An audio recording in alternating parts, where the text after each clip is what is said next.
Bapak Ibu semuanya, keluarga besar Rumah Hufadz dan SDIT Hufadz yang dirahmati Allah Subhanahu wa Ta'ala. Hilir mudiknya manusia setiap hari, ada yang ke pasar, ada yang ke kantor, ada yang ke sekolah, ada pula yang ke sawah. Pulang siang, pulang sore, bahkan ada yang pulang sampai larut malam. Pada intinya, semua ada dalam satu tujuan, yaitu mencari kebahagiaan. Kenapa mereka ingin bahagia? Karena dengan bahagia, hati mendapatkan ketenangan. Bapak Ibu yang dirahmati Allah Subhanahu wa Ta'ala, sebagian mencari ketenangan itu pada harta, sebagian mencari ketenangan itu pada jabatan, sebagian pula mencari ketenangan itu pada pujian. Untuk mendapatkan itu semua, segala cara diusahakan, segala daya dikerahkan. Malah sampai sebagian dari mereka ada yang buta hati, tak peduli halal dan haram, yang penting bahagia. Ya, yang penting bahagia. Ketika yang dicari itu didapatkannya, baik harta, jabatan, maupun pujian, mulailah terasa bahagia. Namun Bapak Ibu semua yang dirahmati Allah Subhanahu wa Ta'ala, siap-siaplah bagi yang menyandarkan kebahagiaan itu kepada harta, tahta, ataupun pujian.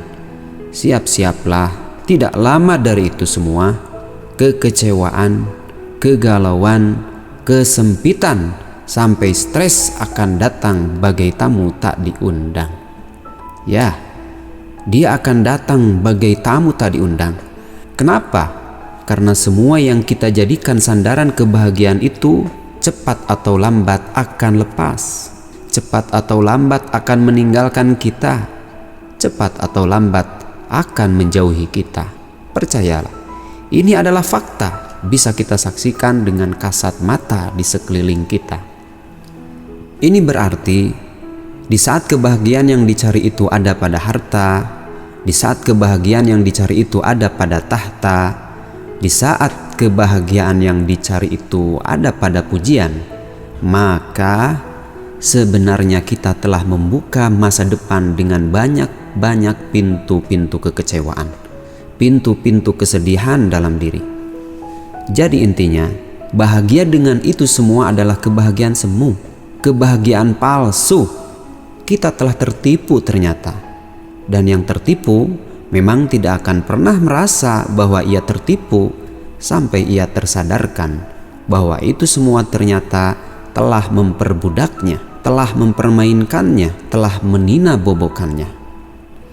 Bapak Ibu ikhwatul iman semua yang dirahmati Allah Subhanahu wa Ta'ala, cita-cita dan harapan besar kita ingin selalu bahagia, damai, dan tenang dalam hidup ini bukan ada pada itu semua. Percayalah, bahagia kita, damainya kita, dan tenangnya kita dalam hidup ada pada saat kita mensyukuri apa saja yang telah kita miliki sekarang. Di saat kita melihat orang-orang di bawah kita masih bersusah payah dari setiap menitnya, berjuang untuk hidup di rumah sakit karena operasi yang dideritanya. Mereka ada yang masih tertatih-tatih kepayahan di jalan, berjuang hanya untuk sekedar mencari sesuap nasi makanan. Bapak Ibu semua yang dirahmati Allah Subhanahu wa Ta'ala, oleh karena itu pantaslah Rasulullah Shallallahu Alaihi Wasallam menasihati kita semua untuk selalu menundukkan pandangan. Beliau bersabda, "Unzuru ila man huwa asfala minkum wa la tanzuru ila man huwa fawqakum." Rasulullah bersabda, lihatlah orang-orang yang ada di bawah kita, dan jangan kau lihat orang-orang yang ada di atas kita.